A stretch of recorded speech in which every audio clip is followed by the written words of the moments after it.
Hello বন্ধুরা, আমি মৌসুমি আরও একটি ব্লগে তোমাদের অনেক অনেক ওয়েলকাম। আমি এখানে বলে নিই, আমার শরীরটা ভালো না, তো এই জন্য মানে আমার যে গলার আওয়াজটা না একটু অদ্ভুত আর কি শোনাচ্ছে, আর খুব অসুবিধা করেই আমি আর কি ভয়েসটা দিচ্ছি। তো বারবার করে কাটছি আর কি, বন্ধ করে করে করে ভয়েসটা দিচ্ছি। তো আমার তো কম বেশি আমার অনেক বন্ধুরাই জানো মেয়ে এখানে পড়তে আসে, তো ওপরে ওকে ও যখন চলে যায় ওকে টাটা করে দিয়ে আমি তো জুয়েলারি বানাই, সেই জুয়েলারির কিছু জিনিস কিনি, কেনাকাটাগুলো করি, আর করে হচ্ছে এই প্রান্ত থেকে সেই প্রান্ত আর কি এদিক ওদিক করি। কেননা আমি তোমাদের যেটা সব সময় বলি যে আমার অতক্ষণ এক জায়গায় আমি বসে থাকতে পারি না। হ্যাঁ, কিছুক্ষণ এদিক ওদিক করে তারপর আমি উপরে যাই। তো পুজোর বাজার একদম শুরু হয়ে গেছে, যাকে বলে একদম জমজমাট ভিড়, জমজমাট। কি বৃষ্টি পড়ুক আর কি এত রোদের মধ্যে হোক আর কি, 2 দিনেরই আমি ভিডিও করেছিলাম এখানে আর কি। তো এই ফুট থেকে ওই ফুট, মানে মারাত্মক ভিড়, মারাত্মক। মানে দুপুরবেলায় যে সময় আসি সে সময় হালকা থাকে, কিন্তু যখন একটু হালকা হালকা করে সন্ধ্যেটা পড়ে তখন হচ্ছে এত ভিড় থাকে। আর যখন মিঠির ছুটি হয় সে সময়টা তো সাংঘাতিক।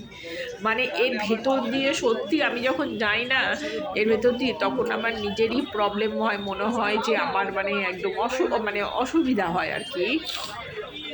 আর তোমাদের দেখাচ্ছি হচ্ছে ব্যাগের দোকানগুলো দেখলাম আর কি, কিছু কিছু ব্যাগের কালেকশানগুলো আমি দেখলাম আজকে। তো মিঠিকে নিয়েই এসছি, ওকে বলেছিলাম যে মিঠি চল দেখবি ব্যাগের কত কত। আমি তো ঘুরি এদিক ওদিক করে, তবে কিনেছি একটা দুটো, তবে সেইভাবেও যে কিনি না, জাস্ট দরকারি জিনিসগুলো একটু একটু করি আর কি। না হলে পরে এই মারাত্মক ডেলি ইউজ এদিক ওদিক আর কি করার জন্য কটনের যে কুর্তি টুর্তিগুলো ওগুলো ভালোই একদম। তবে প্রচুর দরদাম করতে হয় এই গড়িয়ার মার্কেটে না, সাংঘাতিক দরদাম করতে হয়। ও বাবা, আমি মানে পেরে উঠি না, আমি তো শুনি। তো মেয়েকে বলছিলাম দেখ তো মিঠি ব্যাগগুলো দেখ। তো ও আমাকে যেটা বললো, ও দেখলো, ও না একটুখানি ওর চয়েসটা একটু আলাদা। ও অনেকক্ষণ দেখে টেখে তারপরে বললো যে না মা, ওই দুর্গাপুরে শপিং মলে ও দেখেছে, বলছে মা ব্যাগ নিলে পরে একটা ব্যাগ নেবো কিন্তু ভালো ব্র্যান্ডেড নেবো। আমি তখন দেখলাম যে না, ও যখন নিজেই এই কথাটা বলছে আর কি, আমি বললাম তবুও একটা নে। বললো যে না মা, আমি নেবোই না, আমি নিলে পরে একদম পুজোর সময় একটা মল থেকেই নেবো এবং ভালো দেখে নেবো আর কি। ভালো ব্র্যান্ডেড দেখে নেবো। সেই এইখানে তুমি এই করবে সেই করবে, কোথায় গিয়ে হবে দেখতেও ঠিক কেমন লাগছে আর কি। তো যাই হোক, ও নিল না। মানে তো আমিও তাই দেখলাম আর কি, যা হয় আর কি, ওই যা দাম বলে তার ডবল সেই হাফ করে করে ওই নেওয়া ধোয়া, ওই 1 ঘন্টা দাঁড়িয়েটা। তবে এই আর কি, যারা কিন্তু বার্গেনিং করতে পারে তারা কিন্তু উইনার এখানে। গড়িয়াহাট মার্কেটে প্রচুর বার্গেনিং। হ্যাঁ, তবে ব্যাগের কালেকশান এটা বলবো, দেখো একটা ভালো ব্র্যান্ডের যদি ব্যাগ কিনতে যাও তুমি যে কোনো মলে কিংবা ভালো ব্র্যান্ডেড, মিনিমাম তোমার 900-1000 থেকে স্টার্ট হবেই। তোমার পছন্দর মতন যদি একটু নিতে চাও সে 1000, 1100, 1200 থেকে স্টার্ট কিন্তু।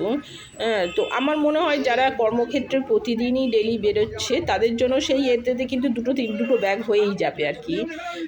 2-3টে ব্যাগ হয়ে যাবে সেই পয়সায়। তো একদিকে খারাপ না, কিন্তু ভালোই। তবে কালেকশান এসছে প্রচুর, পুজোর কালেকশান এক একটা। কেননা আমি 4 মাস ধরে এখানে এই জায়গাটাতে আসছি, আমি তো ঘুরে ঘুরে দেখি। তবে কালেকশান কিন্তু খুব ভালো ভালো। যারা সালোয়ারে এরকম পরে টরে মোটামুটি দাম টামের মধ্যে বেশ ভালো। আর নাইটি কত দেখি আমি না, একটু দাঁড়িয়ে দাঁড়িয়ে নাইটিগুলো দেখি যে কত সুন্দর সুন্দর কালারের। এই দেখো এখানে সারি সারি নাইটি, বেশ ভালো লাগে। কিন্তু যেহেতু আমি ঘরে নাইটি পরি না, প্লাজো আর কুর্তি কিংবা এমনি গেঞ্জিগুলো পরি, তো সুতরাং ওই জন্যই আর নিই নাই। দেখো দেখো নাইটিগুলো আমি দেখাচ্ছি তোমাদের, কি সুন্দর কালারফুল আর কি সুন্দর সুন্দর কাপড়, একদম কটনের। তো যাই হোক, দেখেই আর কি মনের শান্তি করলাম। যাই হোক, আমি পরলে দুটো অবশ্যই নিতাম, তবে প্লাজো আর কুর্তি এখানে পরার জন্য নিয়েছি। আর এই জায়গাটা দেখাই, আমি এখানে অবশ্য কাপ নিয়েছি, আজকে 4টে কাপ নিয়েছি। তো অবশ্য পুজোর বাজার গড়িয়াহাট মার্কেটে শুরু হয়ে গেছে, ভালো ভালো কালেকশান এসছে। এদিকে এই ফুট ওই ফুট সবটাই ভালো ভালো কালেকশান এসছে। দোকানেও দেখলাম ভালো ভালো শাড়ি টাড়ি, সব কালেকশানগুলো খুব সুন্দর। আমি একটা দোকানেও ঢুকেছিলাম, শাড়ির কালেকশানও বেশ সুন্দর আর কি, দারুণ দারুণ শাড়ি আর কি। মোটামুটি 1500, 2000 এর মধ্যে ভ্যারাইটি শাড়ির কালেকশান দেখলাম। তো শ্রীনিকেতন, ওদিকে আমি শ্রীনিকেতনেও দেখলাম আর কি, দারুণ দারুণ শাড়ির কালেকশান এসেছে। আর দেখো এদিকটা তো বেশ প্লাজো, না সত্যি কালেকশান কিন্তু খুব সুন্দর এসে গেছে। আর মারাত্মক ভিড় সেভাবে প্রচণ্ড, কিন্তু সন্ধ্যে থেকেই মারাত্মক ভিড় হয়ে যায়। তো আজকের ব্লগটা না এখানেই রাখবো, বেশি ব্লগ করবো না। প্লিজ বন্ধুরা তোমরা সবাই একটা লাইক দিয়ে দেখো, যারা তো দেখে নিচ্ছ তারা প্লিজ একটা লাইক দিয়ে দেখো। আর তোমরা পাশে থেকো, আমাকেও তোমাদের পাশে পাবে বন্ধুরা। তো একদম তো আর সকলে খুব ভালো থেকো, আর বন্ধুরা কাজের মধ্যে থেকো। কাজের মধ্যে থাকলে কি হয়, পজিটিভ একটা চিন্তাভাবনা আসে আর ভালো থাকা যায়। আর দেখে নিই রাখি, টাটা, গুড নাইট।